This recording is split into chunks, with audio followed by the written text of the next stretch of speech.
여보시오, 하룻밤만 재워주실 수 있겠소.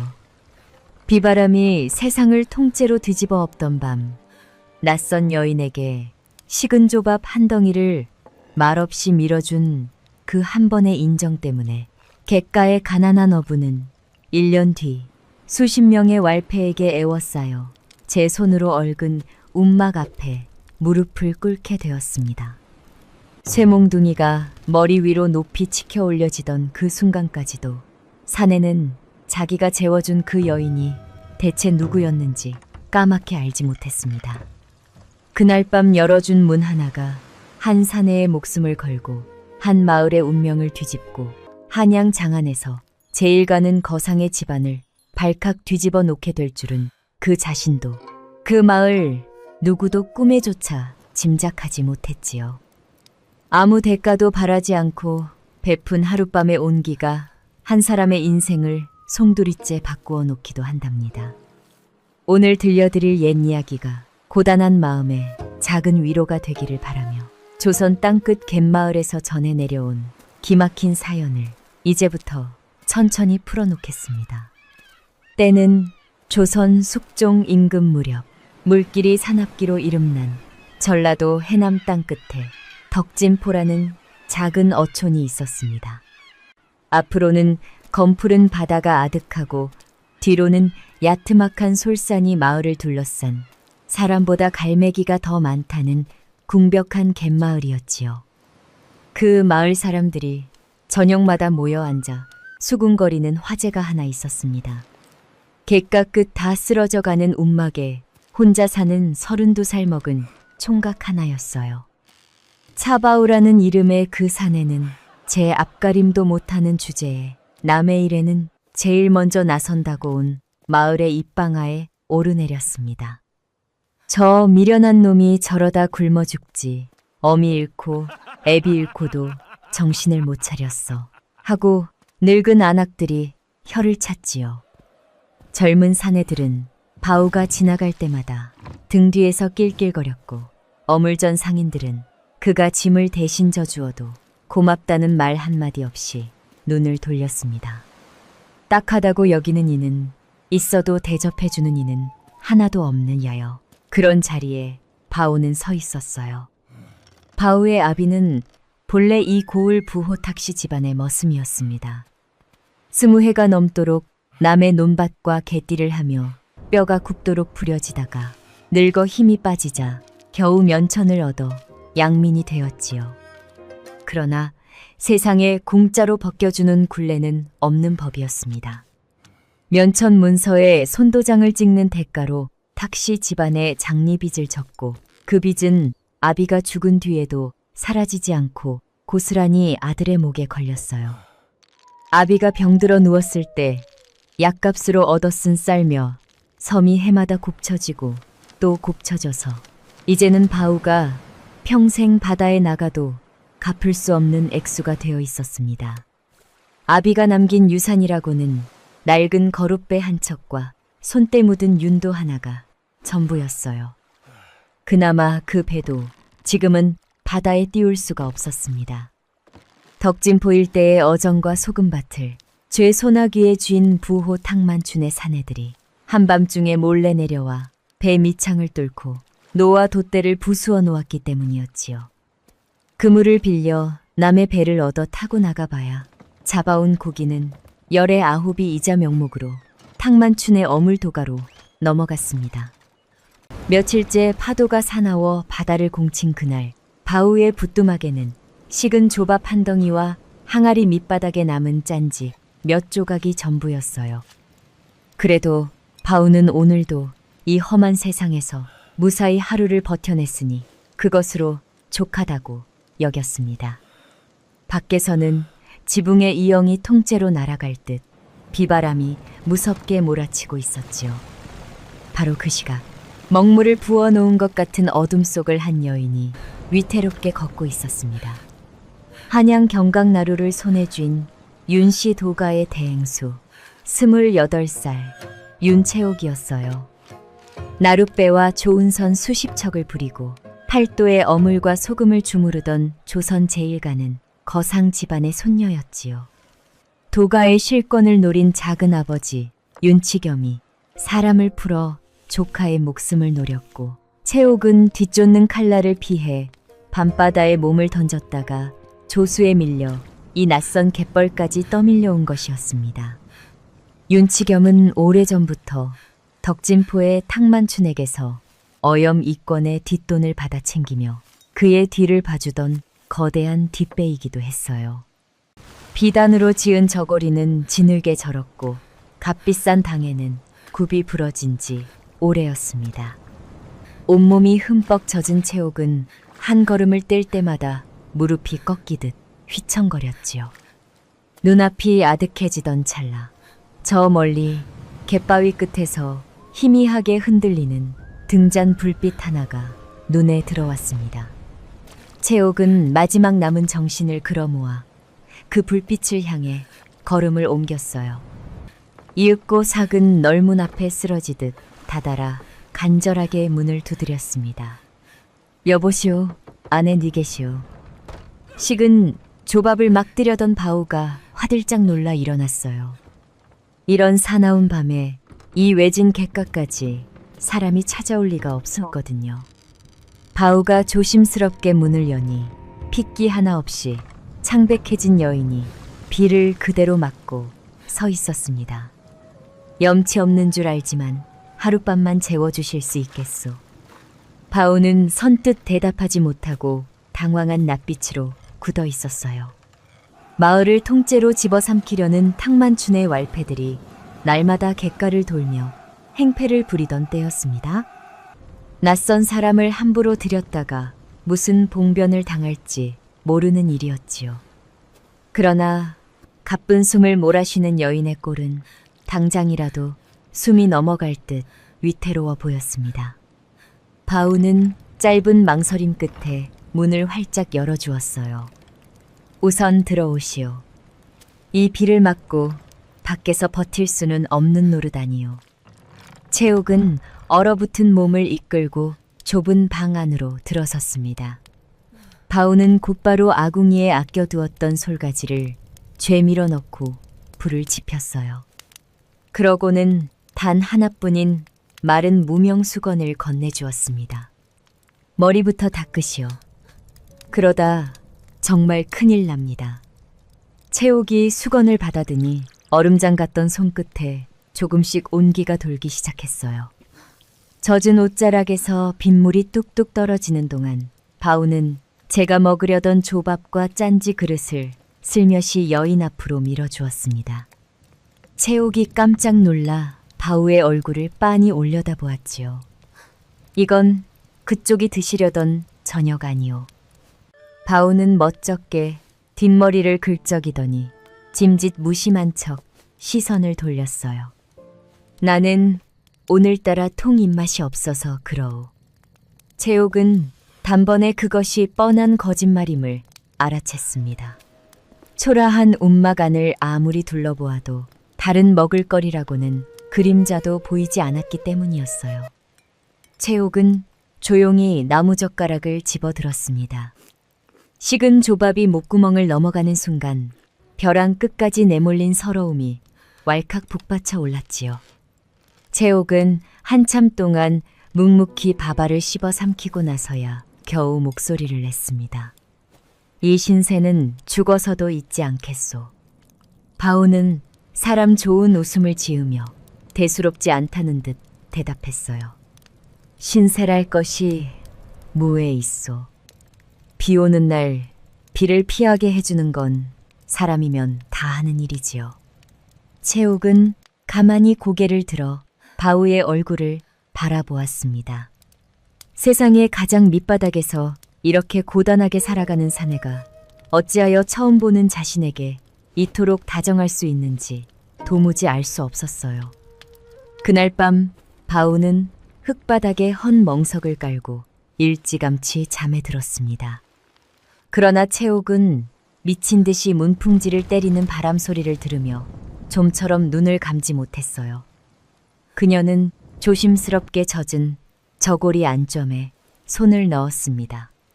도가의 대행수만이 지니는 뒷면에 고유한 낙인이 새겨진 은폐가 손끝에 닿았지요. 팔도의 상인들이 그 폐 하나에 허리를 굽히던 완벽한 권세가 하루아침에 무너져 내렸다는 현실에 억장이 무너졌습니다. 하지만 채옥은 다시 은폐를 안잼 깊숙이 밀어넣었어요. 여기서 무너지면 윤씨 도가는 통째로 작은 아버지의 소나귀에 넘어갈 판이었습니다. 채옥은 흔들리는 눈빛을 지우고 매섭게 마음을 다잡았지요. 완벽하게 죗값을 물리는 그날까지 절대로 제 정체를 들켜서는 안 되었습니다. 그렇게 사나운 비바람이 몰아치던 밤이 깊어갔어요. 이튿날 새벽, 채옥은 누구보다 일찍 눈을 떴습니다. 더 이상 처음 보는 사내에게 폐를 끼치고 싶지 않았어요.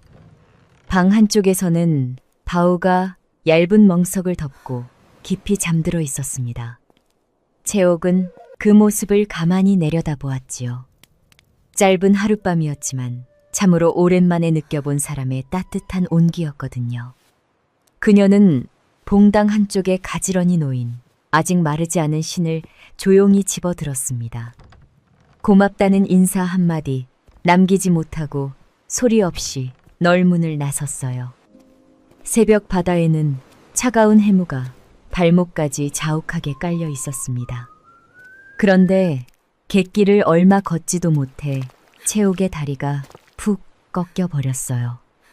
차디찬 밤바다에 몸을 던졌던 피로가 한꺼번에 몰려와 자갈밭 위에 그대로 쓰러지고 만 것이었습니다. 때마침 남의 배를 얻어 타려고 갯가로 나서던 바우가 그 모습을 보았어요. 바우는 들고 있던 통발을 내던지고 단숨에 달려갔지요. 축 늘어진 여인의 몸은 불덩이처럼 뜨거웠습니다.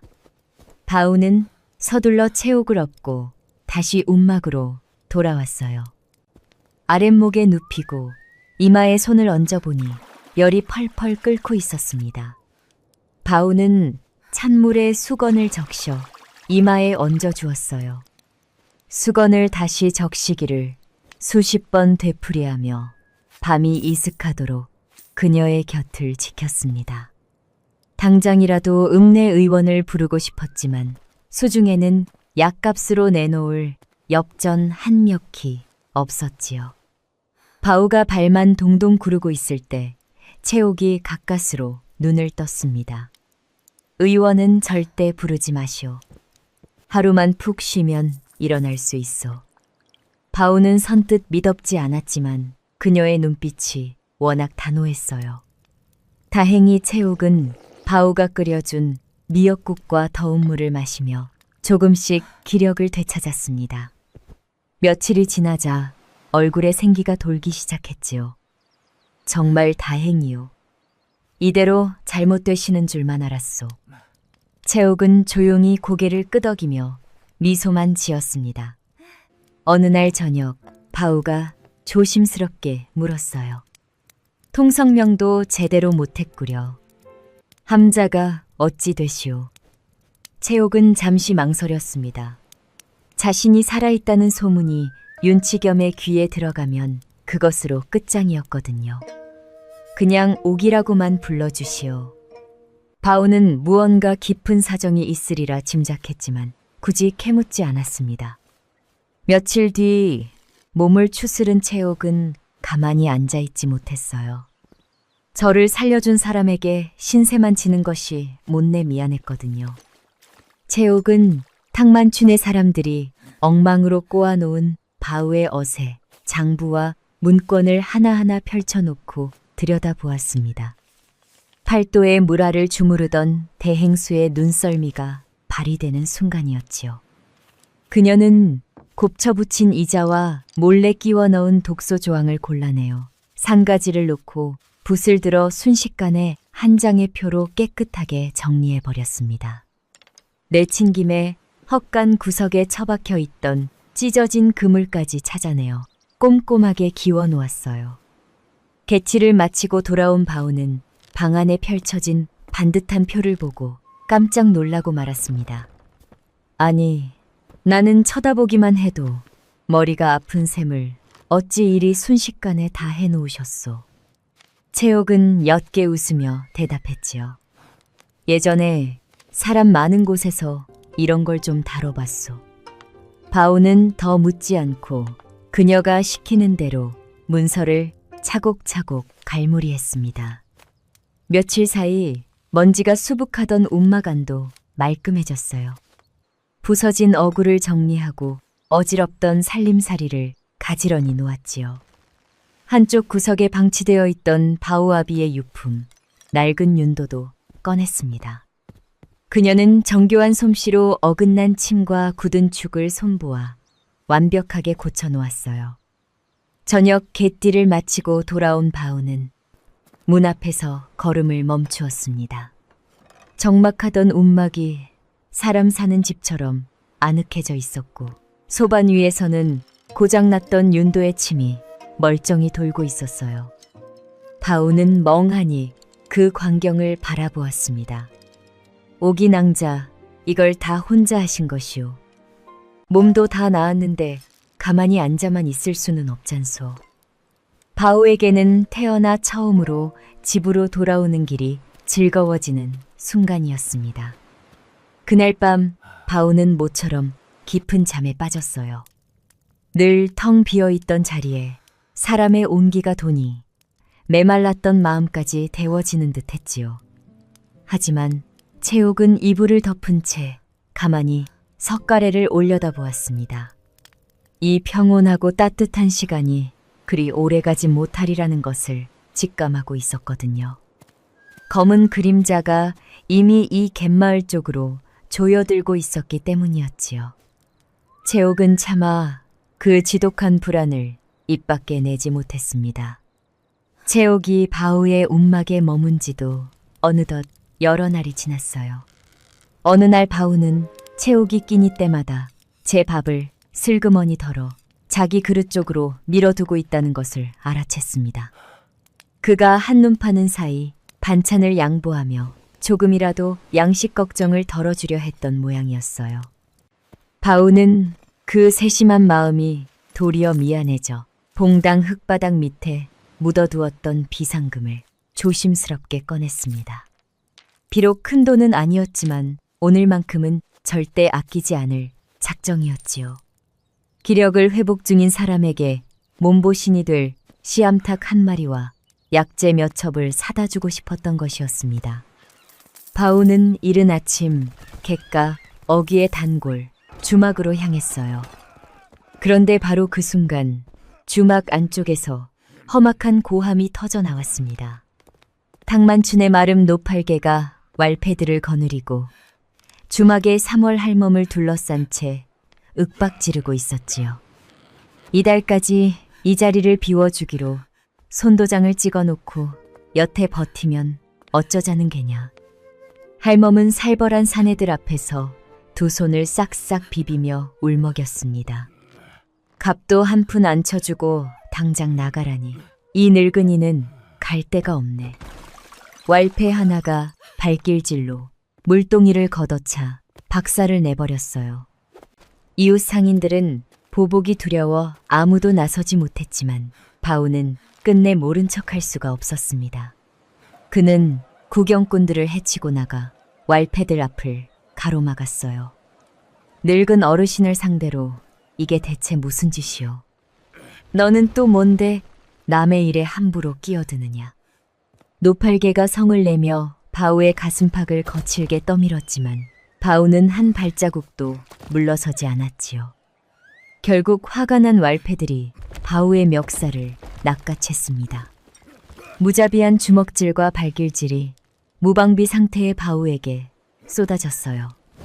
바오는 사정없이 얻어맞으면서도 끝까지 할멈을 제 등 뒤로 굳게 감쌌습니다. 애출은 노인이 다치게 놔둘 수는 없었던 것이었지요. 한참을 두들겨 패던 왈패들은 흙바닥에 침을 뱉고 자리를 떠났습니다. 할멈은 눈물을 흘리며 바오의 흙 묻은 옷을 털어주었어요. 괜히 나섰다가 험한 꼴을 당했구나. 누구라도 마땅히 막아서야 할 일이었소. 할멈이 미안하다며 말린 생선 몇 마리와 상처에 바를 약을 보자기에 챙겨 주었지요. 바오는 다리를 절뚝이며 제 움막으로 돌아왔습니다.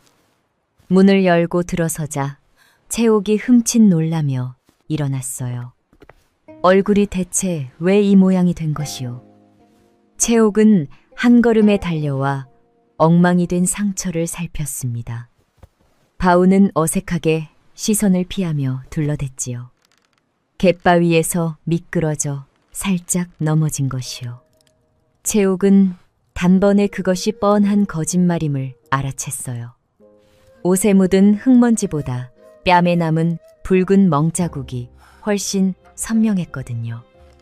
혼자 넘어진 사람이 남의 주먹 자국을 달고 올 리는 없었습니다. 하지만 채옥은 굳이 캐묻지 않았어요.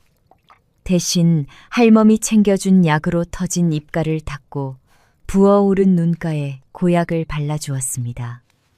그 손길은 그 어느 때보다 다정하고 신중했지요. 이만한 일로 약까지 바를 필요는 없는데 말이오. 지금 약이 문제가 아니잖소. 억눌린 채옥의 목소리에는 미처 감추지 못한 분노가 배어 있었습니다. 사람을 이렇게 엉망으로 만들어 놓았는데 어찌 바보처럼 웃고만 있소. 채옥은 고약 뚜껑을 닫으며 조용히 말을 이었어요. 다음부터는 제발 본인 몸부터 먼저 아끼시오. 바우는 멋쩍은 듯 고개를 끄덕였습니다. 하지만 채옥의 머릿속에서는 무서운 의심이 싹트고 있었어요. 이것은 단순한 동네 싸움이나 객가의 사고가 아니었습니다. 누군가 아기를 품고 작정하여 이 사내를 두들겨 팬 것이 분명했지요. 그리고 그 뒤에는 반드시 어떤 흉악한 까닭이 있는 것이 확실했습니다. 채옥은 굳게 담은 입술로 창밖의 어두운 밤바다를 매섭게 내다보았어요. 낮에 주막에서 들었던 탕만춘이라는 이름이 밤새도록 그녀의 머릿속을 집요하게 맴돌았습니다. 자신을 살려준 저 선하고 우직한 사내가 어찌하여 피를 흘려야 했는지 도무지 납득할 수가 없었지요. 그날 밤 채옥은 깊은 분노를 삼키며 좀처럼 눈을 감지 못했습니다. 며칠이 지나자 마을 앞 조개밭에 괴이한 일이 벌어지기 시작했어요. 멀쩡하던 꼬막과 바지락이 하나둘 죽어 갯벌 위로 허옇게 떠오르는 것이었습니다. 처음에는 몇 집만 그런 줄 알았지만 날이 갈수록 결단나는 갯밭이 늘어만 갔어요. 사람들은 하나같이 바다가 노안 탓이거나 몹쓸 돌림병이 돌아서라고 여겼습니다. 무당을 불러 굿까지 버렸지만 아무 소용이 없었지요. 죽어나가는 갯밭은 하루가 다르게 넓어져만 갔습니다. 어느 날 아침 바우는 이웃 어부 부부의 부탁으로 조개밭을 둘러보러 나섰어요. 채옥도 조용히 그 뒤를 따라갔습니다. 갯벌에 모인 사람들은 한숨만 푹푹 내쉬고 있었지요. 나이든 어부 하나가 빈 소쿠리를 매만지더니 탄식했습니다. 이러다 올해 계릴은 죄다 망하게 생겼네. 물이 썩은 듯한데 무슨 짓을 해도 끝이 없구먼. 채옥은 말없이 갯벌 안쪽으로 걸어 들어갔어요. 죽은 조개를 하나하나 뒤집어 살피고 고인 물을 손바닥에 떠서 냄새를 맡아보았습니다. 웅덩이의 물은 검게 가라앉아 있을 뿐 새물이 드나든 자취가 전혀 없었지요. 그러다 채옥은 문득 고개를 갸웃했습니다. 납득이 가지 않는 이상한 점이 있었던 것이었어요. 돌림병으로 죽은 흔적이 하나도 없소. 사람들이 어리둥절한 얼굴로 서로를 바라보았습니다. 돌림병이라면 껍데기에 반점이 돋거나 살이 문드러져야 하오. 그런데 이 조개들은 그저 숨을 못 쉬어 질식했을 뿐이요. 채옥은 갯고랑이 시작되는 언덕 쪽으로 천천히 올라갔습니다. 바우도 얼른 그 뒤를 따랐어요. 얼마나 올랐을까요? 언덕 중턱에 이르자 바닷물을 갯밭 안쪽까지 끌어들이는 굵은 물목 하나가 눈에 들어왔습니다. 며칠 전 큰 물결에 휩쓸려 무너져 내린 축대 돌더미와 탕만춘이 새 소금밭을 쌓느라 함부로 내다 버린 자갈과 흙덩이가 그 물목을 꽉 틀어막고 있었지요. 맑은 바닷물이 들어오지 못하고 안쪽 물만 고여 썩어가고 있었습니다. 채옥은 그제야 모든 원인을 알아챘어요. 물이 병든 게 아니요. 채옥이 단호한 목소리로 꽉 막힌 돌더미를 가리켰습니다.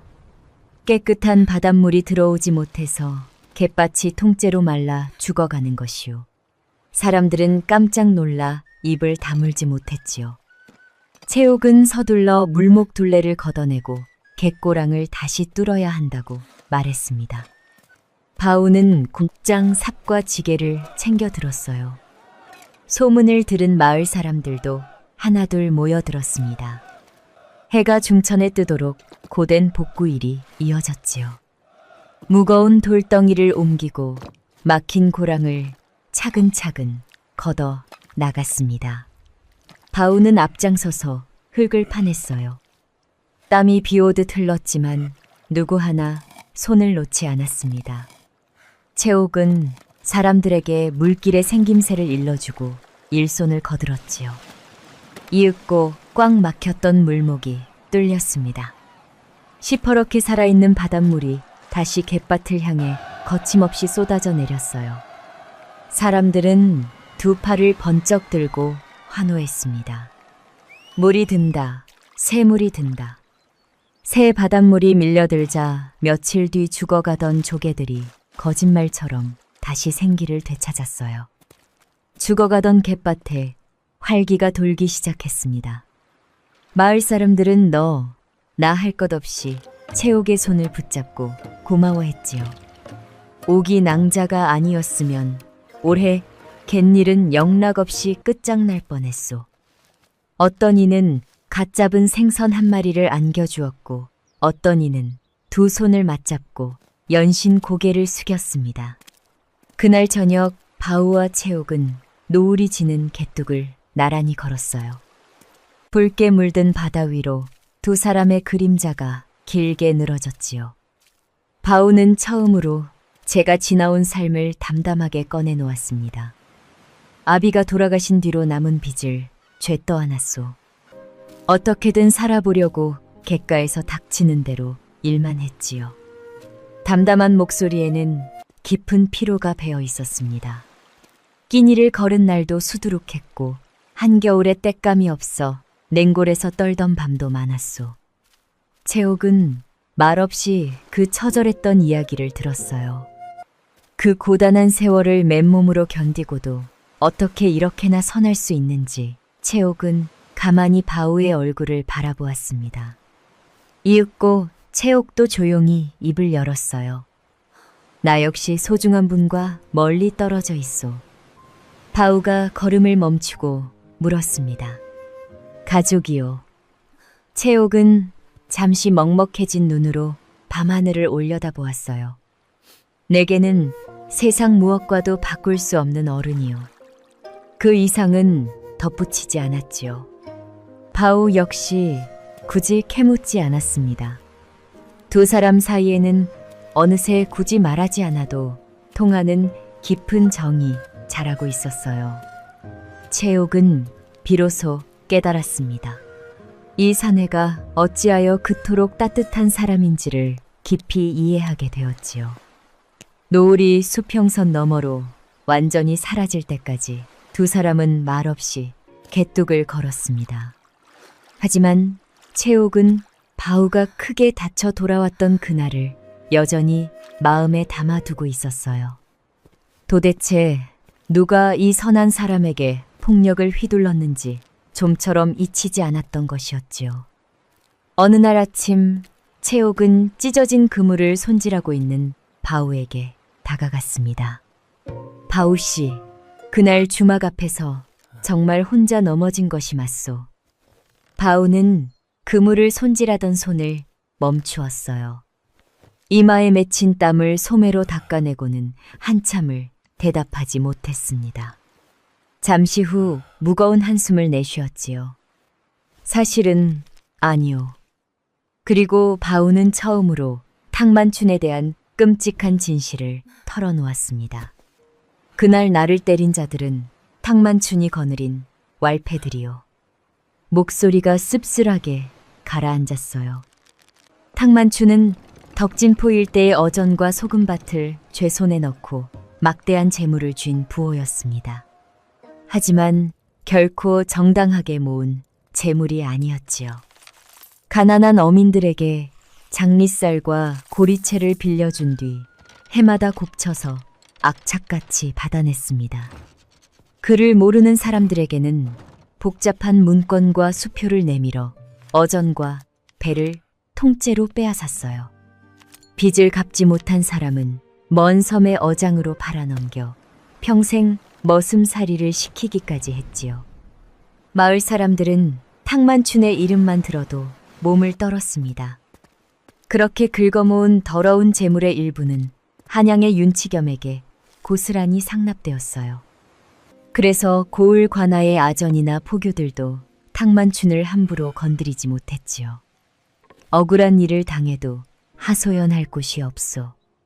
동원에 가봐야 묵살당하고 도리어 곤장이나 맞고 쫓겨나기 일쑤거든요. 채옥의 얼굴이 무섭게 굳어졌습니다. 윤치겸이라는 이름이 나오는 순간 그녀의 눈빛이 매섭게 가라앉았어요. 바로 자신을 도가에서 내쫓고 목숨까지 노렸던 작은 아버지였기 때문이었지요. 이 외진 땅끝 갯마을에서 그 이름을 다시 듣게 될 줄은 꿈에도 몰랐습니다. 작은 아버지의 거대한 음모가 이곳 해남 끝자락까지 깊숙이 뻗어 있었던 것이었어요. 채옥은 애써 동요를 감추고 물었습니다. 그럼 마을 사람들은 그 억울한 일을 그냥 당하고만 있었소. 달리 무슨 뾰족한 수가 있겠소. 다들 하루 벌어 하루 먹고 살기도 바쁜 처지이니. 바우의 대답에 채옥은 깊은 한숨을 내쉬었어요. 그런데 바로 그때 밖에서 다급한 비명이 들려왔습니다. 두 사람은 황급히 갯가 쪽으로 뛰어나갔지요. 선창 앞에서는 탕만춘이 부리는 왈패들이 젊은 어부 부부를 거칠게 끌어내고 있었습니다. 마름 노팔개가 문권 뭉치를 험악하게 흔들어댔어요. 지난달까지 갚기로 한 이자가 밀렸잖느냐. 기한을 넘겼으니 이 배와 어전은 이제 우리 어른 것이다. 남편 곽돌금이 자갈밭에 무릎을 꿇고 애원했습니다. 마름 어른, 제발 한 달만 더 말미를 주십시오. 다음 달 계릴만 끝나면 어떻게든 원금까지 갚겠습니다. 하지만 왈패들은 그 간절한 부탁을 들은 척도 하지 않았어요. 도리어 남편의 어깨를 발로 무자비하게 걷어찼습니다. 어린아이 둘이 어미의 치맛자락을 붙들고 자지러지게 울었어요.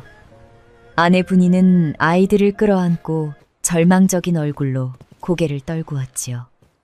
그 광경을 지켜보던 채옥은 분노로 두 주먹을 꽉 쥐었고 바우 역시 이를 악물었습니다. 아이들의 울음소리가 가슴을 후벼 팠어요.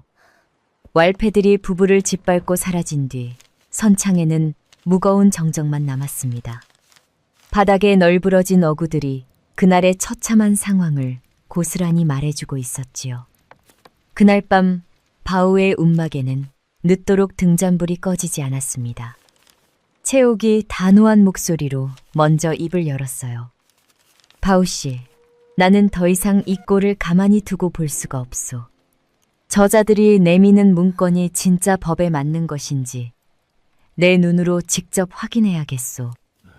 말투는 차분했지만 두 눈에는 좀처럼 보기 드문 매서운 도끼가 서려 있었습니다. 바우는 잠시 채옥의 얼굴을 빤히 바라보았어요.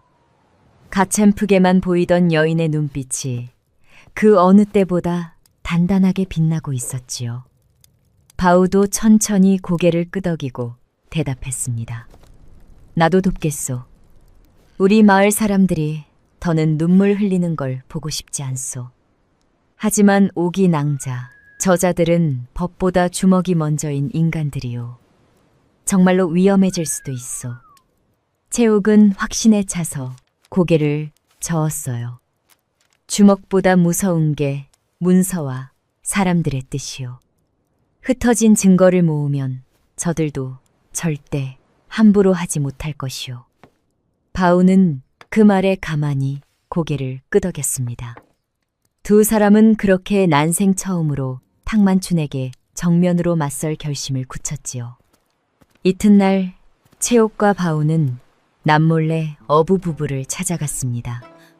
갯가 구석에 자리한 낡은 헛간이었어요. 곽돌금은 이미 모든 것을 체념한 듯 텅 빈 얼굴이었습니다. 탕만춘에게 얽힌 빚을 감당하지 못해 평생 일군 어전과 배를 꼼짝없이 빼앗기게 생겼다고 토로했지요. 이제 와서 관아에 발걸한들 무슨 소용이 있겠소. 아전들도 다 한통속인데 우리 같은 것들이 이길 방도가 없소. 채옥은 다정하지만 단호한 목소리로 청했습니다. 어제 저들이 흔들던 그 문건을 한번 보여주시겠소. 곽돌금은 괴짝 안쪽에서 구겨진 종이 뭉치를 꺼냈어요. 탕만춘이 내밀었던 복잡한 동업 문건이었습니다. 채옥은 그 조항들을 아주 오랫동안 매섭게 훑어내렸지요. 그러다 치명적인 독소 조항을 찾아내고 눈을 번쩍 빛냈습니다. 빌린 원금보다 갚아야 할 배상이 터무니없이 부풀려져 있었던 것이었어요. 게다가 갚는 차례조차 일부러 복잡하게 꼬아놓았습니다. 이자에 또 이자를 얹고 이미 갚은 원금은 슬그머니 빼놓는 교묘한 수법이었지요. 그동안 저 집에 들여보낸 곡식과 엽전이 전부 얼마나 돼요. 곽돌금은 붓두막 뒤에 숨겨둔 표지들을 더듬더듬 꺼내 보여주었습니다. 갚을 때마다 받아두었던 손도장 찍힌 종이 조각들이었어요. 채옥은 그 숫자들을 하나하나 자기 장부에 차곡차곡 옮겨 적었습니다. 그리고 그날 밤이 이슥하도록 산가지를 놓아가며 복잡한 원금과 이자를 대조했어요. 어부 부부가 그동안 피땀 흘려 갚은 몫까지 쌀 한 톨 틀리지 않고 전부 찾아냈습니다. 완벽한 반박 장부를 만들어 나갔지요. 채옥의 입가에 옅은 미소가 번졌습니다. 사기 문건의 완벽한 허점이 낱낱이 모습을 드러낸 것이었어요. 이제 됐소.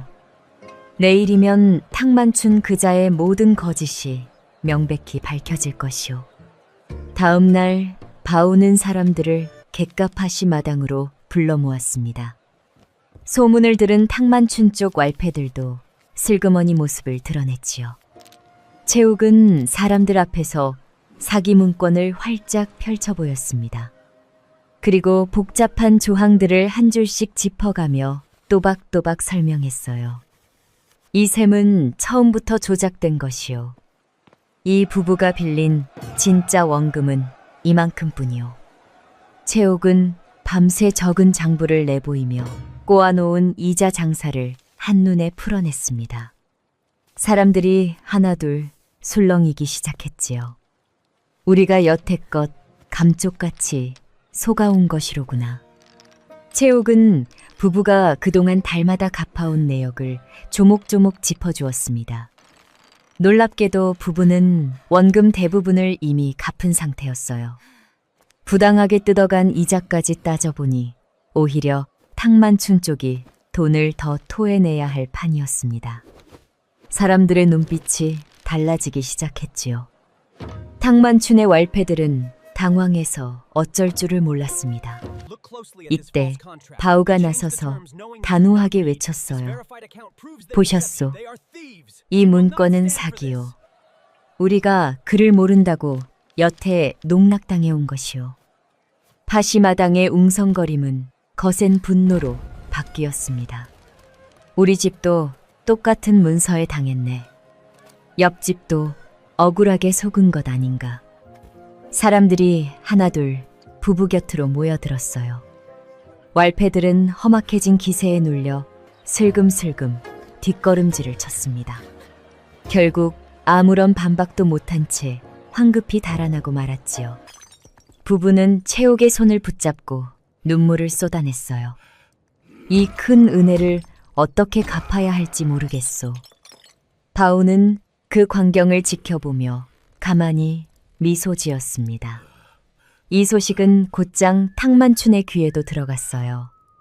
보고를 받은 탕만춘은 값비싼 술잔을 벽에 집어던졌습니다. 사기 그릇 조각이 요란한 소리를 내며 사방으로 튀었지요. 또 그 바오라는 놈이냐. 노팔개가 고개를 푹 숙인 채 벌벌 떨며 대답했습니다. 죽을 죄를 지었습니다. 그놈 집에 얹혀 사는 계집이 문권의 허점을 죄까발리는 바람에 마당이 뒤집혔습니다. 탕만추는 신경질적으로 자리를 박차고 일어났어요. 지금까지는 바울을 그저 눈엣 가시 정도로만 가볍게 여겼습니다. 하지만 이번 일은 차원이 달랐어요. 빼앗으려던 어전이 날아갔고 무엇보다 마을 사람들이 바우의 말에 똘똘 뭉치기 시작했거든요. 탕만추는 처음으로 바우를 위험한 걸림돌로 여기기 시작했습니다. 그의 탁한 두 눈에는 지독한 분노가 일렁였지요. 어디 언제까지 버티는지 두고 보자. 탕만춘의 그림자가 방바닥에 흉하게 일그러졌습니다. 그날 이후 그의 머릿속에서는 차바오라는 이름이 떠나지 않았어요. 마치 목구멍에 걸린 가시처럼 억지로 빼내려 할수록 깊숙이 박혀들었습니다. 파시마당에서 망신을 당한 뒤로 그는 도무지 마음이 편치 않았지요. 밤이면 좀처럼 잠을 이루지 못했습니다. 평소 같았으면 어부 하나의 어전쯤은 손쉽게 빼앗았을 일이었어요. 그런데 차바우와 그 수상한 여인이 끼어든 뒤로 모든 계획이 엉망으로 꼬이고 말았지요. 탕만추는 빈잔에 독한 술을 채우며 분통을 터뜨렸습니다. 도대체 그놈이 뭐길래 자꾸 내 앞길을 가로막는 게냐. 며칠 뒤 탕만추는 짐꾼과 함께 한양으로 말을 몰았어요. 올라가는 길 내내 마음은 무겁기만 했습니다. 그가 찾아간 곳은 윤치겸의 은밀한 별채였지요. 겉으로는 평범한 상거래 보고처럼 보였지만 두 사람은 오래도록 은밀하게 검은 재물을 나눠온 사이였습니다. 탕만춘이 어민들에게서 고혈을 짜내면 윤치겸은 그 뒷돈을 챙기며 뒤를 든든하게 봐주었어요. 고을 관아와 가명이 꿈쩍도 하지 않는 까닭이 바로 거기에 있었거든요. 윤치겸은 값비싼 청자잔을 기울이며 느긋하게 물었습니다. 요즘 들어 올라오는 몫이 부쩍 줄었다고 들었는데 탕만추는 그동안 참았던 불만을 단숨에 쏟아냈어요. 차바우라는 어부놈 때문입니다, 나리. 그러고는 문권이 들통난 일과 빼앗으려던 어전을 놓친 일을 낱낱이 늘어놓았지요. 마을 사람들이 점점 자신을 두려워하지 않게 된 일까지 전부 말입니다. 윤치겸은 어이가 없다는 듯 코웃음을 쳤어요. 고작 시골 갯바닥에서 배 타는 놈 하나 때문에 그리 호들갑인가. 자네가 그만한 일도 처리 못한단 말인가. 노골적인 무시에 탕만춘의 얼굴이 벌쨌게 달아올랐습니다. 하지만 탕만춘은 결코 무심하게 넘길 수가 없었어요. 날이 갈수록 불길한 위기감이 그를 짓눌렀던 것이었지요. 그놈은 예사 인물이 아닙니다. 어민들 사이에서 묘하게 사람들을 끌어모으고 있습니다. 게다가 그 집에 얹혀 사는 계집도 영 수상합니다. 어디서 굴러먹던 여인인지조차 아는 사람이 없습니다. 윤치겸은 전혀 관심 없다는 듯 귀찮게 손을 내저었어요. 왈패들 풀어서 적당히 겁이나 주고 끝낼 일을 가지고 피곤하게 구는군. 탕만추는 마지못해 고개를 끄덕였습니다. 그러나 마음 한구석은 여전히 무거운 돌덩이를 얹은 듯 했지요. 정말 사소한 소동일까 싶었지만 아무리 곱씹어 보아도 불안한 기운은 가시지 않았습니다. 다시 해남으로 내려오는 길, 탕만추는 흔들리는 말 한 장 위에서 골똘히 생각에 잠겼어요. 처음에는 그저 거슬리는 어부 정도로만 여겼습니다. 하지만 이제는 분명하게 알 수 있었지요. 차바오가 살아있는 한 자신의 어여미권은 끝없이 막힐 것이라는 사실을 말입니다. 그동안 억지로 빼앗은 어전까지 전부 토해내야 할지도 모를 일이었어요. 생각이 거기에 미치자 뒷목으로 오싹한 소름이 쫙 돋았습니다. 탕만춘의 분노는 날이 갈수록 짙어만 갔어요. 말발굽이 요란하게 흔들릴 때마다 그의 굳은 표정은 점점 더 차갑게 가라앉았습니다. 차바우 그놈을 절대 그냥 두지는 않겠다. 탕만추는 짙은 어둠이 깔린 산길을 매섭게 노려보았지요. 마을로 돌아온 그날 밤 탕만추는 왈패들을 한 곳으로 불러 모았습니다. 어두컴컴한 사랑채 안에는 험악한 사내들이 빙 둘러서 있었어요. 차바우의 일거수일투족을 낱낱이 감시해라. 누굴 만나고 무슨 짓을 하고 다니는지 빠짐없이 고하라. 왈패들이 일제히 고개를 푹 숙이고 어둠 속으로 흩어졌습니다. 이제 탕만추는 바울을 단순히 눈에 거슬리는 놈으로 두지 않았어요. 기어이 짓밟아 없애버려야 할 적으로 단단히 점찍은 것이었지요. 그 결정이 어떤 참혹한 비극을 불러올지 이때의 탕만추는 미처 알지 못했습니다. 한편 바우와 채옥은 그런 위협이 다가오는 줄도 모른 채 여전히 마을 사람들 곁을 묵묵히 지키고 있었어요. 파시마당에서 억울한 일을 당하면 거들어주고 빚에 쪼들리는 사람들의 팍팍한 사정을 함께 들어주었지요. 그럴수록 갯마을 사람들의 굳게 닫혔던 마음은 바우에게로 조금씩 기울어 갔습니다. 예전에는 탕만춘이 무서워 고개를 푹 숙이던 사람들이었어요. 이제는 바우의 곁에서 조금씩 맞설 용기를 얻고 있었습니다. 하지만 바우도 채옥도 미처 알지 못했어요. 한양에서 이미 거대한 뒷배가 은밀하게 움직이기 시작했다는 사실을 말입니다. 그날 밤도 바우의 움막에서는 늦도록 등잔불이 꺼지지 않았지요. 채옥은 피곤에 지쳐 잠든 바우의 얼굴을 가만히 바라보았습니다. 이 평온한 나날이 오래가기를 마음속으로 간절히 빌었어요. 이제 바우는 눈앞에서 탕만춘을 막아 내는 데서 그치지 않았습니다. 그가 얼마나 많은 이들을 울려왔는지 직접 파헤치기 시작한 것이었지요. 한번 단단히 마음먹은 이상 확실하게 끝을 보기로 다짐했습니다. 채옥도 곁에서 붓과 장부를 펼쳐 제 능력을 10분 발휘했어요.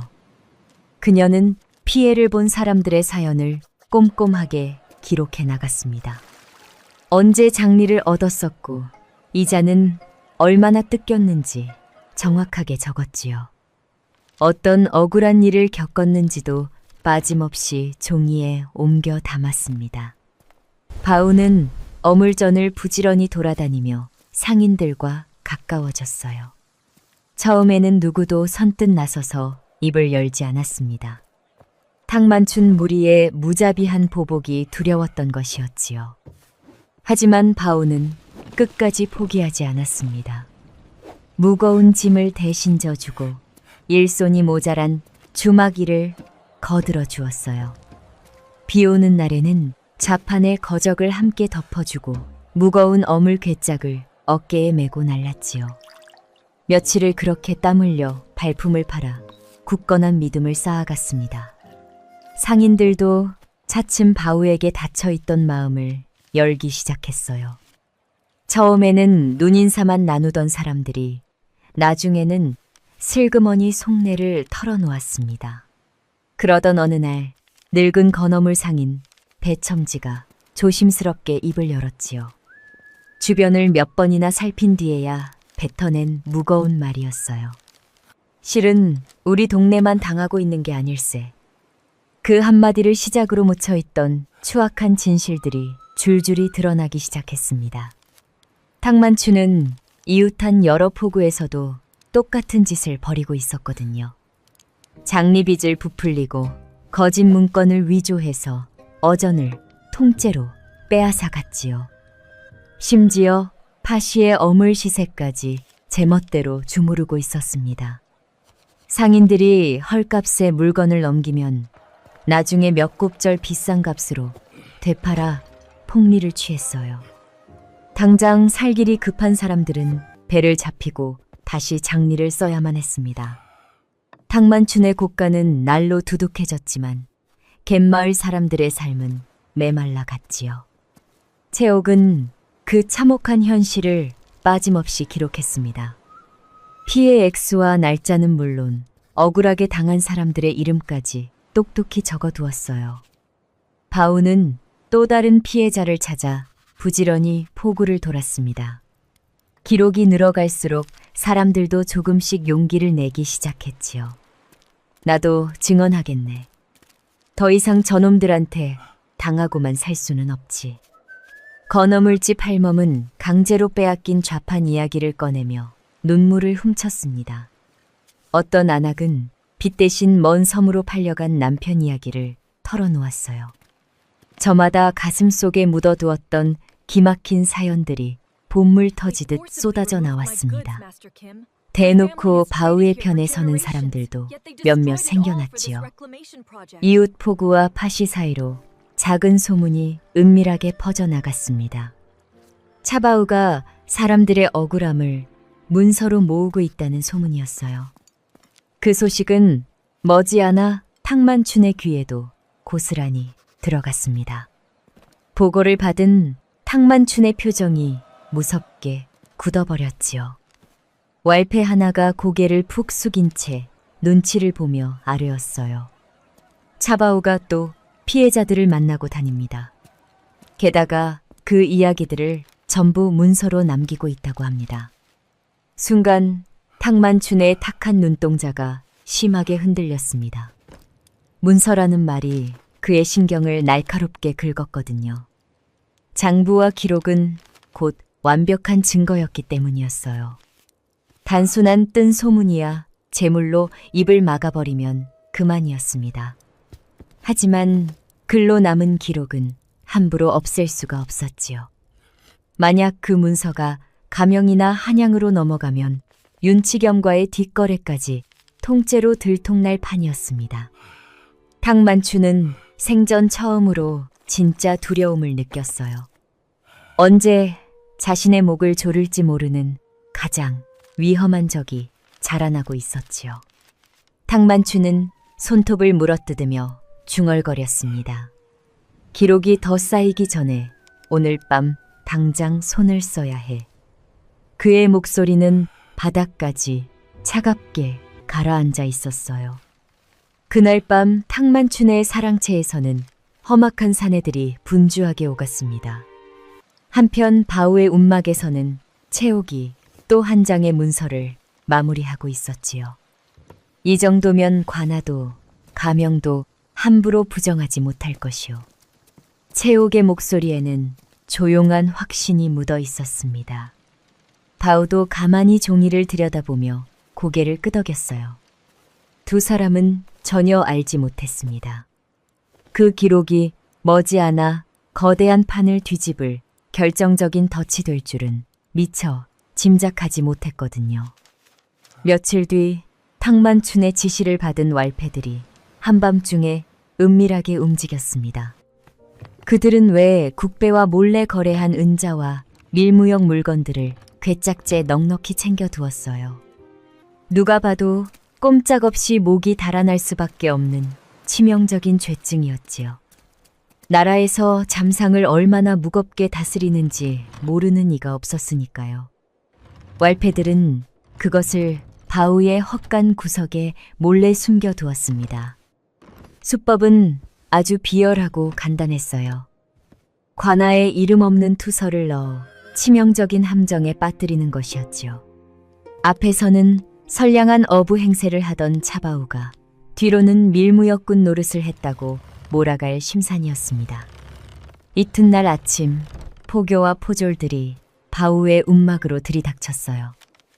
요란한 발소리에 영문도 모르는 마을 사람들이 놀라 모여들었습니다.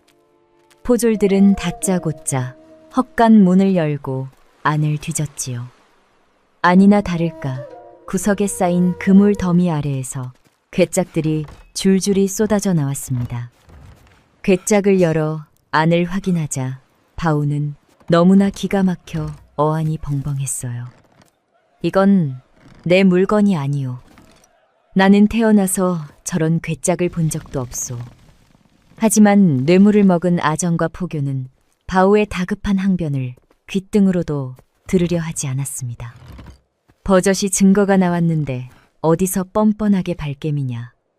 현장을 지켜보던 마을 사람들도 크게 웅성거리며 동요하기 시작했지요. 누구보다 차바우를 굳게 믿던 사람들조차 적잖은 충격을 받고 어리둥절한 얼굴이었습니다.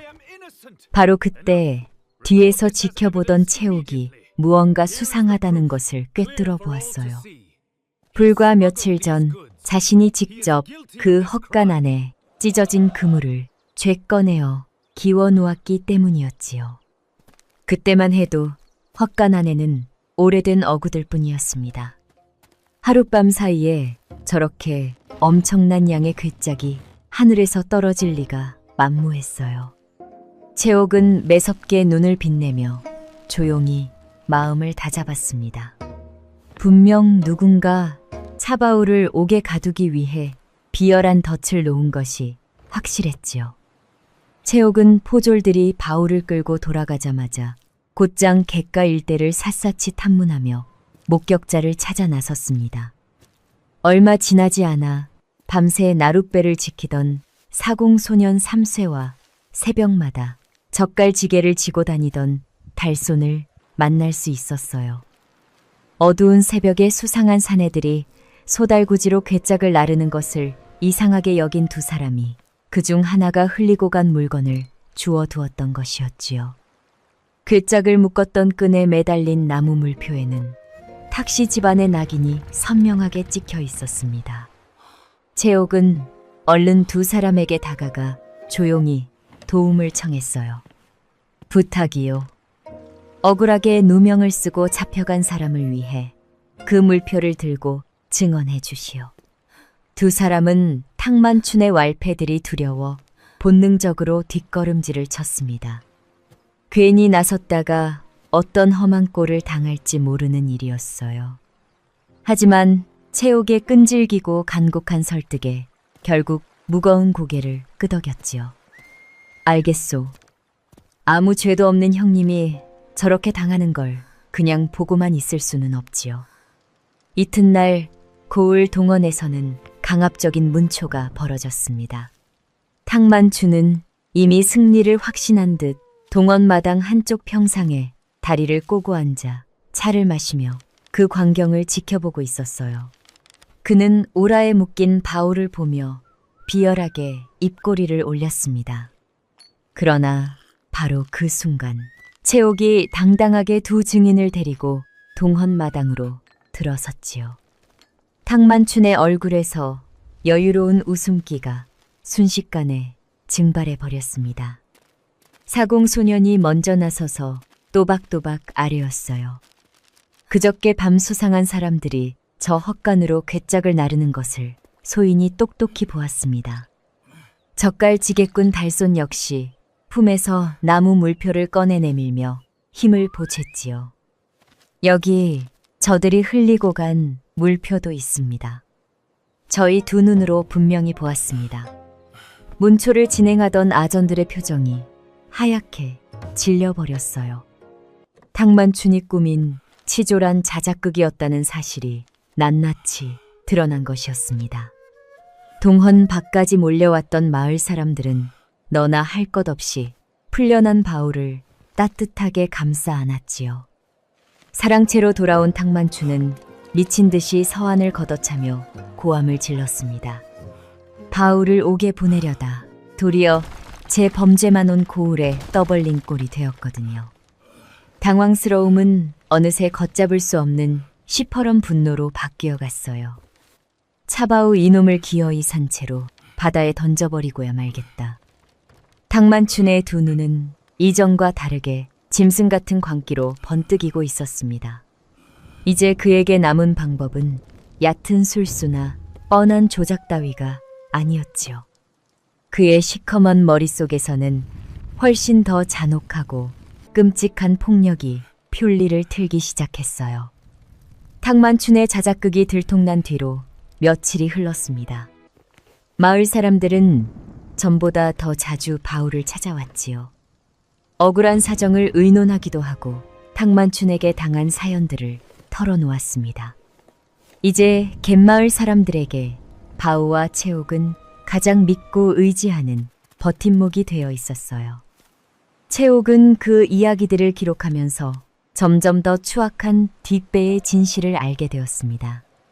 그러던 어느 날 포구에 낯선 사내들이 나타났지요.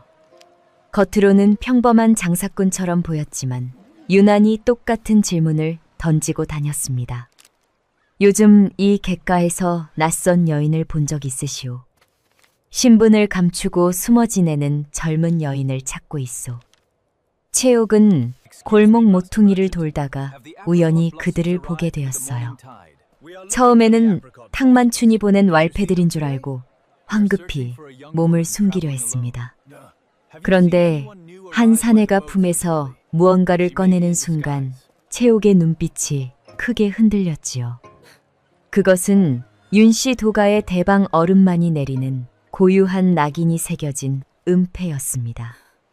윤치겸의 사람이라면 결코 가질 수 없는 할아버지 직속 신복들만의 표식이었어요. 채옥은 단번에 알아챘습니다. 할아버지가 실종된 손녀를 찾기 위해 팔도로 풀어놓은 최정의 사람들이었던 것이었지요. 가슴이 미친 듯이 두근거리기 시작했습니다. 애써 잊고 지내려 했던 도가 안팎의 치열한 암투가 한꺼번에 밀려왔어요. 그날 밤 채옥은 좁은 움막 안에서 좀처럼 잠을 이루지 못했습니다. 드디어 제자리로 돌아갈 수 있다는 안도감이 밀려왔지요. 하지만 동시에 바우의 얼굴이 자꾸만 눈앞에 떠올랐습니다. 처음 자신을 거두어 주던 모습, 아무 대가도 바라지 않고 베풀던 다정한 마음들이 생각났거든요. 함께 장부를 되살리고 막힌 갯고랑을 뚫고 마을 사람들을 돕던 나날들이 한 폭의 그림처럼 스쳐갔어요. 채옥은 도무지 쉽게 결정을 내리지 못했습니다. 한양으로 돌아가는 것이 마땅한 일이었지만 가슴 한구석이 자꾸만 저릿하게 아려왔지요. 이튿날 채옥은 남몰래 두 사내를 갯둑 쪽으로 불러냈습니다. 죽은 줄로만 알았던 대행수의 얼굴을 확인한 두 사람은 그 자리에서 굳어버렸어요. 이내 허리를 깊숙이 숙이고 극진히 예를 갖추었습니다. 대행수 어른, 그동안 이런 험한 곳에서 얼마나 고초가 크셨습니까? 채옥은 목소리를 낮추어 단호하게 일렀지요. 내가 살아있다는 사실은 오직 대방 어른께만 은밀히 아를 거라. 행여라도 작은 아버지 귀에 들어가면 모든 것이 끝장이다. 두 사람은 굳은 표정으로 거듭 고개를 숙였습니다. 명심하고 또 명심하겠습니다. 그러고는 곧장 한양으로 말을 몰았어요. 그리고 며칠 뒤 채옥은 마침내 바우에게 작별을 고하기로 굳게 마음먹었습니다. 소박한 저녁상을 물린 뒤 채옥은 아주 어렵게 입을 열었지요. 바우 씨, 나는 이제 그만 이곳을 떠나야 할 것 같소. 바우는 젓가락을 내려놓고 멍하니 채옥을 바라보았습니다. 전혀 예상하지 못했던 청천벽력 같은 말이었어요. 갑자기 짐을 싼다니 대체 무슨 일이 생긴 것이오. 채옥은 차마 무거운 진실을 곧이곧대로 말할 수 없었습니다. 가야 할 곳이 생겼소. 오랫동안 신세 많이 졌소. 이 큰 은혜는 평생 잊지 않겠소. 바우는 한참 동안 아무런 대답도 하지 못했어요. 비좁은 방 안에는 숨막히는 침묵만이 무겁게 흘렀지요. 흐릿한 등잔불만이 두 사람 사이에서 조용히 일렁이고 있었습니다. 잠시 후 바우가 목이 맨 목소리로 조심스럽게 물었어요. 오긴 왕자, 혹시 우리가 나중에라도 다시 만날 수 있는 것이오. 채옥은 순간 모든 것을 남김없이 털어놓고 싶었습니다. 자신이 진짜 누구인지, 어찌하여 목숨을 걸고 도망쳐야 했는지 전부 말하고 싶었지요. 이 선한 사내에게만은 거짓을 남기고 싶지 않았거든요. 하지만 채옥은 끝내 고개를 저었습니다. 언젠가는 다시 뵐 수 있을지도 모르지요. 그 말을 남기는 채옥의 목소리가 처참하게 떨리고 있었어요. 채옥은 차마 붉어진 바우의 눈을 마주 볼 수가 없었습니다. 이튿날 아침 채옥은 조용히 갯마을을 떠났어요. 새벽 안개가 채 거치기도 전에 이른 시각이었습니다. 바우는 멀어지는 채옥의 뒷모습을 끝까지 지켜보았지요. 그녀의 모습이 굽이진 개뚝 너머로 완전히 사라질 때까지 바우는 그 자리에 우두커니 서 있었습니다. 움막으로 돌아온 뒤에도 한동안 텅 빈 방 안만 멍하니 둘러보았어요. 채옥이 말끔하게 치워둔 붓도막과 고쳐놓은 낡은 윤도 모든 것이 그대로인데 정작 그 사람만 감쪽같이 사라지고 없었습니다. 바우는 난생 처음으로 가슴이 뻥 뚫린 듯한 허전함을 느꼈지요. 소반 위 윤도의 침이 아침 바닷바람에 가늘게 흔들렸습니다. 바우는 그 앞에 오래도록 쪼그려 앉아 있었어요. 채옥이 어디로 갔는지, 무슨 사정이 있었는지 알 길이 없었습니다. 그저 다시 만날 날을 기약 없이 기다릴 뿐이었지요. 채옥이 한양 큰 기와집으로 돌아온 날, 집안은 그야말로 발칵 뒤집혔습니다. 물에 빠져 죽은 줄로만 알았던 도가의 후계자가 살아 돌아온 것이었어요. 청지기들이 분주히 오가며 안채로 소식을 전했습니다. 소식을 들은 72살의 윤대방 어른은 체면도 잊은 채 대문강까지 단숨에 달려 나왔지요. 채옥이 가마에서 내리는 순간 두 사람은 말없이 부둥켜 안았습니다. 무사했구나. 정말로 무사히 살아 돌아왔구나. 윤대방의 목소리가 형편없이 잠겨들었어요. 매일같이 너를 찾았다. 살아있으리라 굳게 믿고 또 믿었다.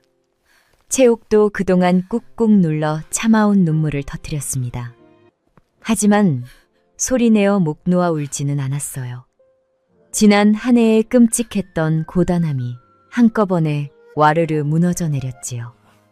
그저 할아버지의 넓은 어깨에 기대어 뜨거운 눈물만 흘렸습니다. 할아버님, 제가 너무 늦게 돌아왔습니다. 이렇게 살아 돌아온 것만으로도 고맙고 충분하다. 잠시 후 사랑으로 자리를 옮긴 채옥은 지난 한 해 동안 겪은 일들을 낱낱이 아뢰었어요. 작은 아버지 윤치겸이 꾸민 살인 시도와 탕만춘이 어민들의 고혈을 짜내는 방식은 물론 부패한 고을 아전과 포교들의 비리 구조까지 전부 털어놓았습니다. 그리고 자신을 거두어준 차바우의 이야기를 아주 깊게 꺼냈지요. 비바람 치던 밤 하나뿐인 저녁을 내어주던 일과 열병으로 시달리는 자신을 밤새 간호하던 일을 말입니다. 마을 사람들을 위해 무자비한 폭행을 당하면서도 끝까지 물러서지 않던 강직한 성품까지 빠짐없이 전했어요. 아뢰는 말을 듣던 윤대방의 주름진 얼굴이 무섭게 굳어갔습니다. 특히 탕만춘과 윤치겸이 한통속이라는 말에 끓어오르는 분노를 감추지 못했지요. 감히 내 핏줄을 건드려가며 내 자리를 탐내. 그 대가를 어찌 감당하려고 이따위 짓을 꾸몄단 말이냐. 윤대방은 당장이라도 윤치겸을 쳐내고 싶었지만 섣불리 움직이지는 않았습니다. 이미 도가의 도중 안에 그와 결탁한 자들이 많았거든요. 어설프게 건드렸다가는 도리어 치명적인 역공을 당할 수도 있었어요. 윤대방은 신중에 신중을 거듭하며 날카롭게 칼을 갈았습니다. 가장 입이 무겁고 충직한 이들에게만 은밀히 강력한 명을 내렸지요. 송사에 능한 외지부들과 사병 같은 호위꾼들, 그리고 가명에 줄이 닿는 신복들이었습니다. 모두가 소리 없이 해남으로 내려가 은밀하게 움직이기 시작했어요. 그들은 탕만춘이 여러 이름으로 버려놓은 재물의 흐름을 철저하게 추적했습니다. 윤치겸이 남의 이름으로 받아챙긴 뒷돈 장부에는 강제로 빼앗은 어전과 먼 섬으로 팔려간 사람들의 이름이 적혀 있었지요. 조각조각 흩어져 있던 죄의 증거들이 서서히 한자리로 뭉치기 시작했습니다. 한편 화려한 안채로 돌아온 채옥은 도무지 편안히 쉬지 못했어요. 비단 이부자리가 도리어 낯설게만 느껴졌습니다. 자꾸만 갯마을에 남겨진 바우의 안전이 마음에 무겁게 걸렸거든요.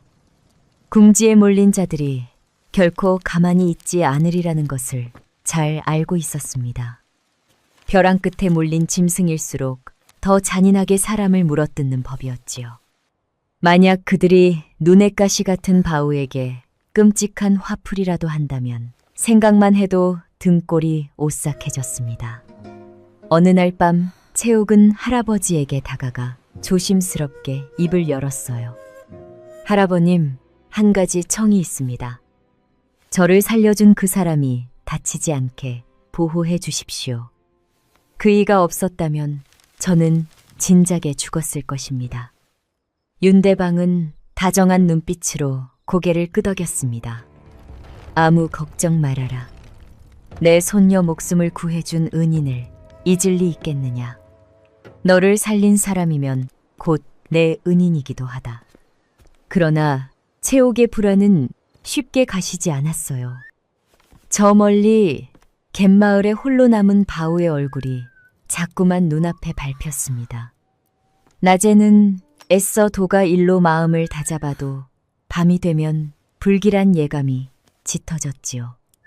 창호 너머로 보이는 한양의 밤하늘이 유난히 어둡고 위태롭게만 느껴지고 있었습니다. 채옥은 가슴속으로 간절히 빌었어요. 부디 그이가 무사하기를 바라는 마음뿐이었지요. 늦은 밤 도성에 거친 바람이 문사를 세차게 흔들고 지나갔습니다. 그 무렵 땅끝 갯마을에서도 똑같은 바닷바람이 바우의 낡은 움막을 때리고 있었어요. 피곤에 지쳐 잠든 바우는 전혀 알지 못했습니다. 자신을 노리는 끔찍한 그림자가 이미 어둠 속에서 움직이기 시작했다는 사실을 말입니다. 탕만추는 요즘 도무지 밤잠을 이루지 못했어요. 차바우 하나 때문에 공들인 어염 이권이 사사건건 어그러지고 있었거든요. 장리 장사도 예전 같지 않았고 마을 사람들은 더 이상 그를 두려워하지 않았습니다.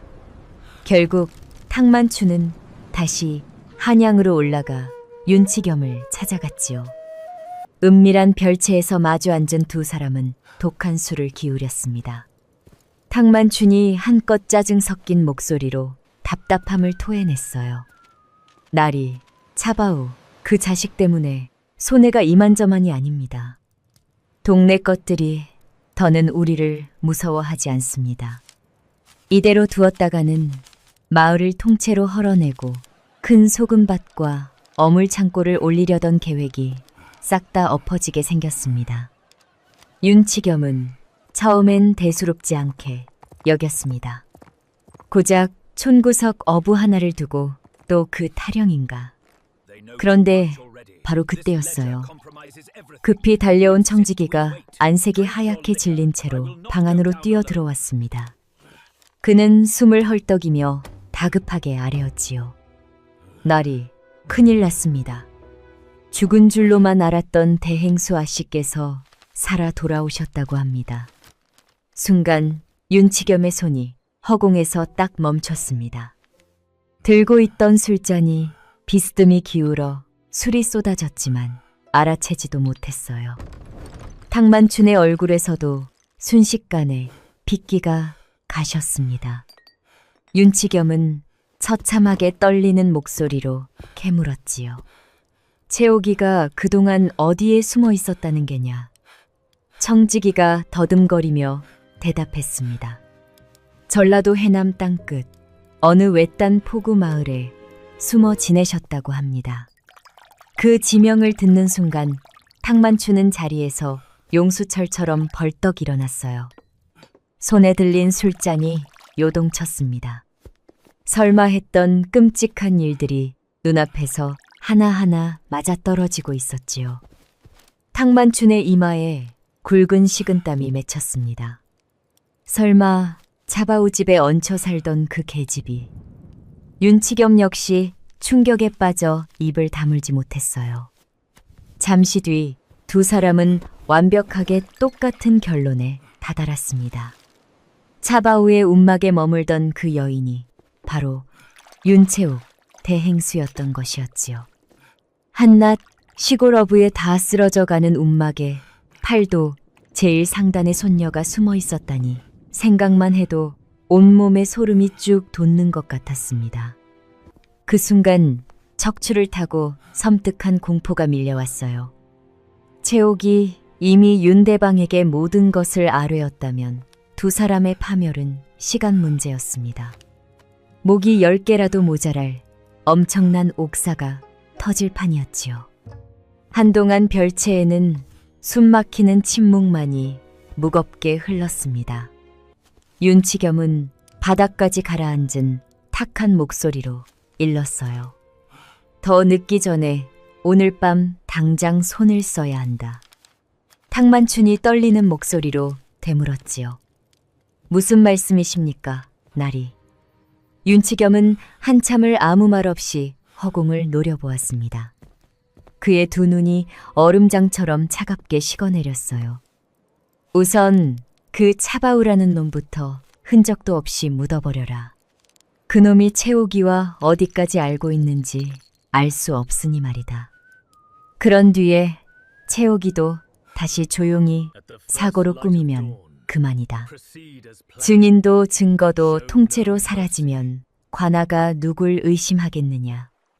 탕만추는 핏발선 눈으로 천천히 고개를 끄덕였습니다. 이미 되돌아갈 수도 물러설 수도 없는 처참한 벼랑 끝이었지요. 그는 곧바로 해남에서 대기하던 마름 노팔계에게 사람을 보냈습니다. 탕만춘의 가장 더러운 일만 도맡아 처리하던 자들이었어요. 탕만춘의 전갈은 짧고 섬뜩했습니다. 오늘 밤 곧장 객가로 쳐들어가라. 차바오 그놈을 절대 살려두어서는 안 된다. 수십 명의 왈패들이 쇠몽둥이와 낫을 챙겨 들고 일제히 어둠 속으로 맹렬하게 달려나가기 시작했지요. 요란한 발소리가 밤안개를 가르며 빠르게 멀어져 갔습니다. 그리고 아무도 알지 못하는 사이 차바오를 향한 가장 무섭고 잔인한 위협이 시작되고 있었어요. 별채의 은은한 등불이 윤치겸의 흉하게 일그러진 얼굴을 비추었습니다. 그 탐욕스러운 얼굴에는 단 한 줌의 망설임이나 죄책감조차 남아있지 않았지요. 오로지 살아남기 위한 지독한 도끼만이 가득 차오르고 있었거든요. 채옥은 화려한 안채로 돌아온 뒤에도 도무지 마음이 놓이지 않았습니다. 갯마을에 홀로 남겨진 바우의 안전이 자꾸만 마음에 걸렸거든요. 윤치겸과 탕만추는 궁지에 몰리면 무슨 짓이든 저지를 악랄한 인간들이었지요. 그날 밤 채옥은 할아버지와 함께 최종 조사 문서를 꼼꼼히 살피고 있었습니다. 신복들이 찾아낸 뒷돈의 흐름과 이중장부, 강제로 빼앗은 어전 포기 각서까지 두 사람의 죄목은 끝이 없었어요. 윤대방은 문서를 넘길수록 끓어오르는 분노를 참기 어려웠습니다. 이 완벽한 증거면 그놈들도 더는 빠져나갈 구멍이 없겠구나. 바로 그때 집사가 다급하게 문을 열고 뛰어 들어왔지요. 대방 어른, 급한 일이옵니다. 무슨 일인가? 탕만춘이 왈패들을 이끌고 차바오가 사는 갯마을로 떠났다고 합니다. 순간 채옥의 하얗게 질린 손에서 문서가 바닥으로 속절없이 미끄러졌습니다. 할아버님, 그이가 정말 위험합니다. 윤대방도 사태의 심각성을 단번에 직감했어요. 윤치겸이 비리가 발각된 것을 눈치채고 꼬리를 자르려는 비열한 속셈이었지요. 당장 가명의 사람을 보내고 우리 사람들을 전부 불러 모아라. 오늘 밤 그 무리를 현장에서 한꺼번에 잡아들인다. 명이 떨어지자 큰 집안이 일사불란하게 움직였습니다. 채옥도 장옷을 걸치며 기어이 함께 가겠다고 나섰어요. 윤대방은 왈패들이 날뛰는 아수라장이 될 것이라며 굳게 만류했습니다. 하지만 채옥은 결코 고집을 꺾지 않았지요. 그 사람은 순전히 저 때문에 표적이 된 것입니다. 제가 직접 눈으로 확인해야만 합니다. 결국 윤대방도 그 꺾이지 않는 단호한 눈빛에 무겁게 고개를 끄덕였습니다. 그날 밤 마포 나루에서는 윤씨 도가의 가장 빠른 배 여러 척이 일제히 돛을 올렸어요. 노를 젓는 격군들이 뱃전에 가득 들어찼고 뱃머리마다 관솔불이 시뻘겋게 타올랐습니다. 윤대방과 채옥을 태운 배가 밤바다를 가르며 단숨에 땅끝 해남을 향해 내달렸지요. 전수로는 가명의 군관들과 포졸 수십 명이 말을 몰아 밤길을 질주하고 있었습니다. 채옥은 뱃전을 붙잡고 캄캄한 바다를 내려다보며 제발 늦지 않기만을 간절히 빌었어요. 한편 그 무렵 바우는 그런 끔찍한 사태가 벌어지는 줄도 까맣게 모르고 있었습니다. 식은 조밥으로 끼니를 때우고 찢어진 그물을 꿰매는 고단한 일상이 다시 이어졌지요. 그런데 이상하게도 비좁은 방 안은 예전보다 훨씬 더 시리게만 느껴졌습니다. 누군가 잠시 머물다 떠난 자리가 이토록 거대한 빈자리를 남길 줄은 미처 몰랐거든요. 그날 밤 바우는 어두운 마당에서 부서진 어구를 묵묵히 정리하고 있었어요.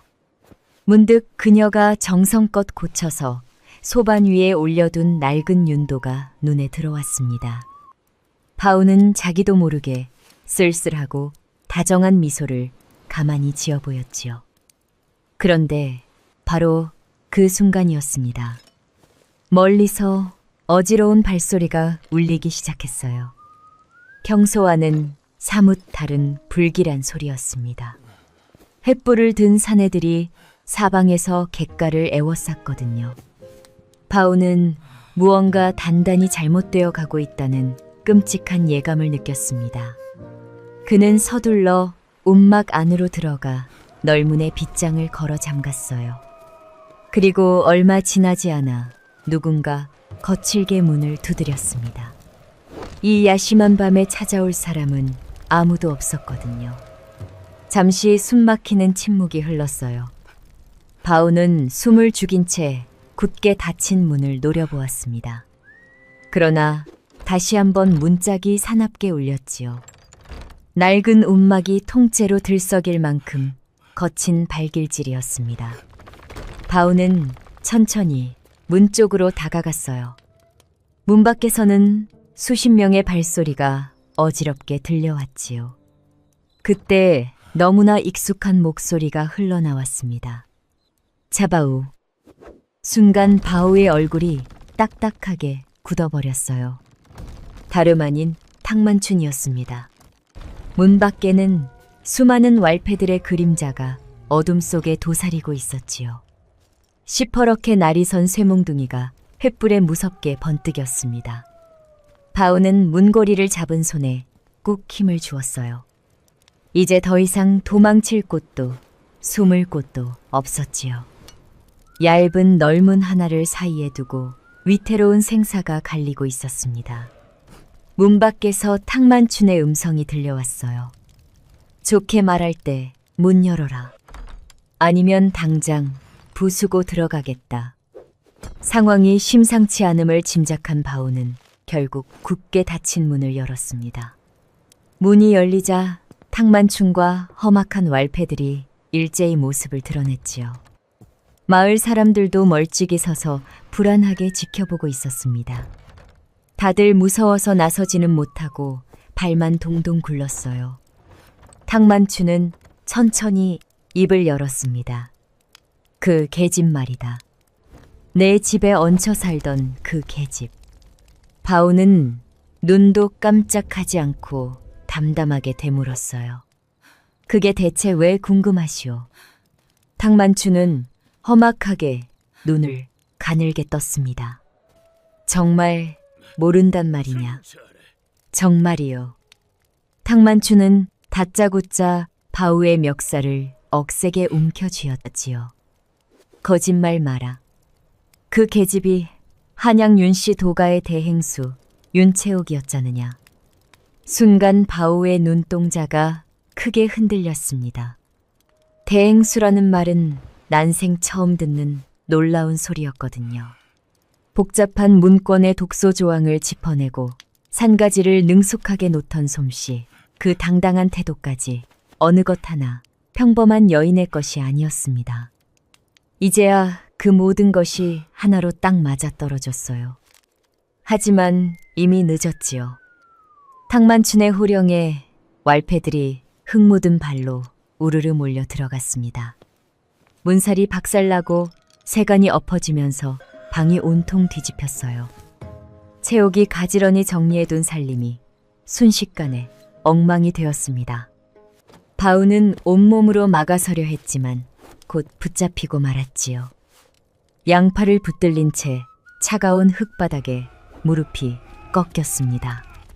탕만춘은 바우를 내려다보며 차갑게 비웃었어요. 순순히 불지 않으면 오늘 여기서 끝장이다. 바로 그 절체절명의 순간이었습니다. 멀리 바다 쪽에서 밤하늘을 찢는 뿔나발 소리가 길게 울려 퍼졌어요. 이어서 시커먼 수평선 위로 관솔부를 잔뜩 매단 커다란 배들이 줄지어 모습을 드러냈습니다. 뱃머리마다 타오르는 불길이 밤바다를 대낮처럼 밝혔지요. 왈패들의 움직임이 거짓말처럼 일제히 멈췄습니다. 동시에 마을 어귀 쪽에서는 요란한 말발굽 소리와 함께 가명의 군관들과 포졸 수십 명이 횃불을 들고 들이닥쳤어요. 앞장선 이들 중에는 송사에 능하기로 이름난 외지부들과 윤씨 도가의 호위꾼들이 섞여 있었습니다.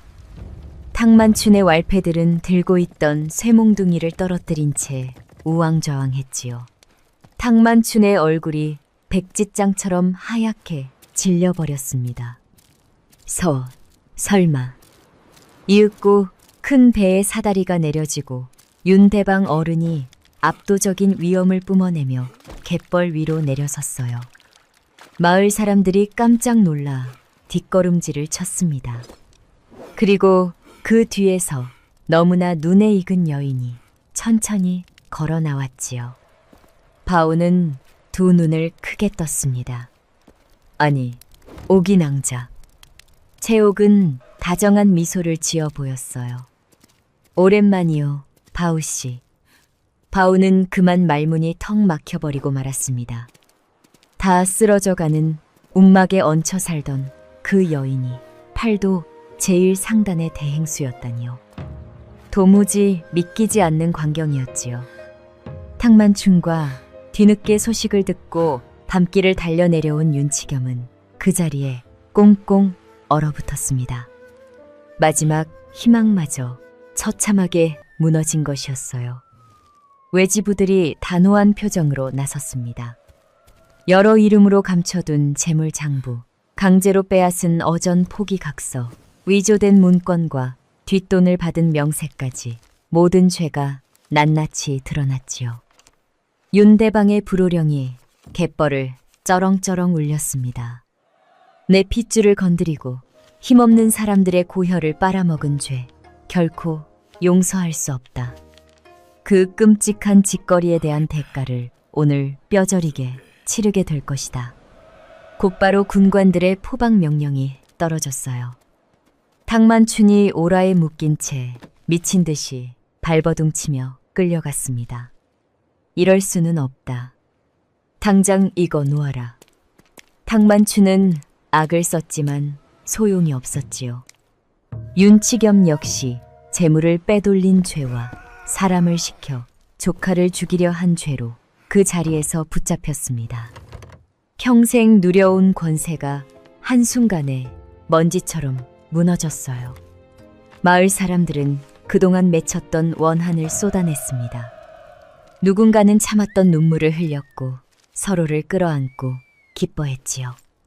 그렇게 길고 끔찍했던 악행이 마침내 끝을 맞이했습니다. 바우는 그 모든 광경을 멍하니 바라보았어요. 그리고 채옥을 쳐다보았습니다. 수많은 물음이 목 끝까지 차올랐지만 어느 것도 입 밖으로 나오지 못했지요. 그저 두 사람은 말없이 마주볼 뿐이었습니다. 흔들리는 횃불이 두 사람의 얼굴 위로 일렁였어요. 오래도록 갯마을을 짓누르던 어두운 그림자가 비로소 걷히고 있었지요. 두 악인이 압송된 뒤 한양 상계와 갯마을은 크게 술렁였습니다. 윤대방은 자기 아들인 윤치겸을 가차없이 족보에서 지워버렸어요. 혈육의 정으로 덮어주기에는 그가 조카에게 저지른 만행이 너무나도 끔찍했거든요. 아비에게 철저히 버림받은 윤치겸은 도가의 자리에서 영영 쫓겨났습니다. 그의 온갖 비리가 방으로 나부터 팔도에 퍼졌지요. 국문 과정에서 한 해 전 그날 밤의 추악한 진실도 마침내 드러났습니다. 당시 채옥은 윤치겸이 도가의 재물을 몽땅 빼돌린 비밀 치부책을 손에 넣은 상태였거든요.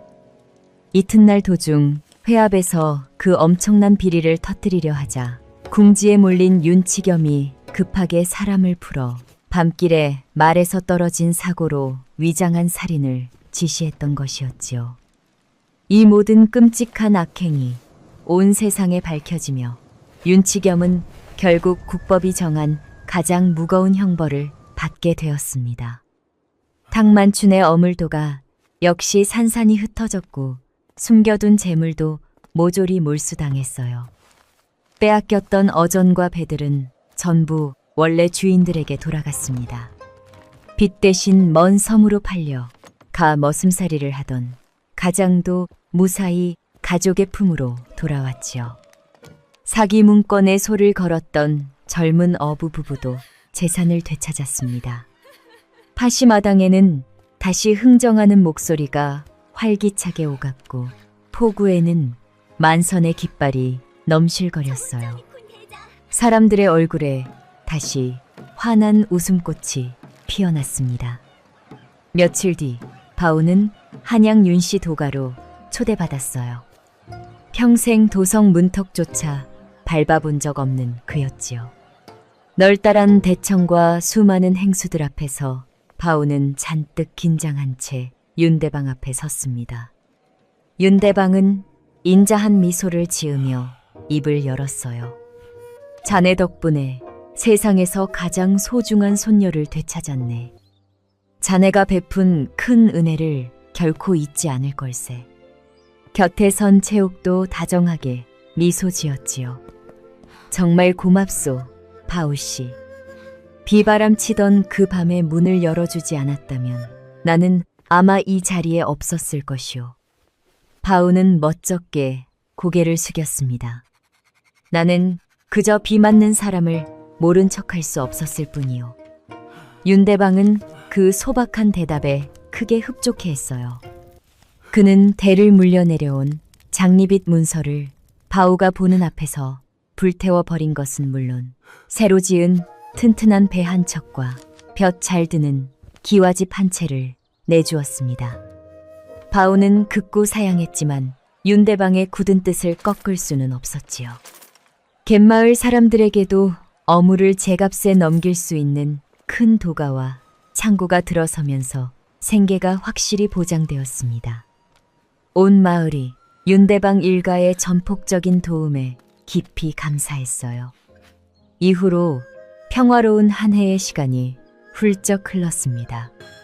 바오는 이웃마을 서당 훈장의 딸인 마음씨 고운 처녀 연희를 만나 백년 가약을 약속했지요. 드디어 마을 마당에 차이를 치고 시끌벅적한 혼례를 올리는 날이 되었습니다. 연지 곤지를 찍은 신부는 수줍게 미소 지었어요.